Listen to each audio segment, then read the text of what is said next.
మీరన్నట్టు ఇప్పుడు ఈ గార పట్టేదనేది ప్రతి ఒక్కరికి జరిగే విషయమే.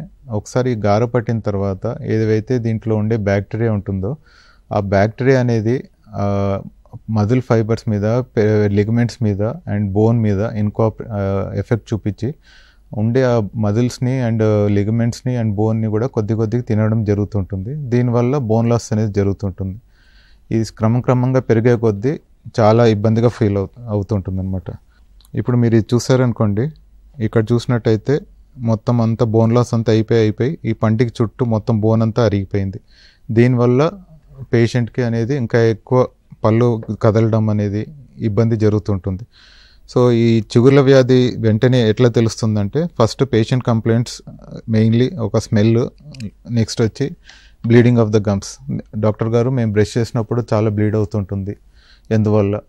నా పళ్ళు కదులుతున్నాయి, ఎందువల్ల? ఇది మెయిన్ కంప్లైంట్స్. సో ఒకసారి చూడగానే మొత్తం పంటి నిండా కొద్దిగా పచ్చగా ఉండడం, గార పట్టి ఉండడం, సరిగ్గా బ్రష్ చేసుకోకపోవడం. పేషెంట్ ఈజ్ నాట్ మోటివేటెడ్, ఆయనకి ఇంకా వేరే ఉండొచ్చు డిజీజెస్ కానీ anything, but still oral maintenance అనేది చాలా బ్యాడ్ ఫేస్లో ఉంటుంది. సో ఇలాంటి వాళ్ళకి యూజువలీ మనం ఒక కౌన్సిలింగ్ ఇచ్చేసి అండ్ జనరల్ క్లీనింగ్ చేసేసి మోటివేట్ చేస్తే చాలా మటుకు వీ కెన్ కంట్రోల్ ఇట్.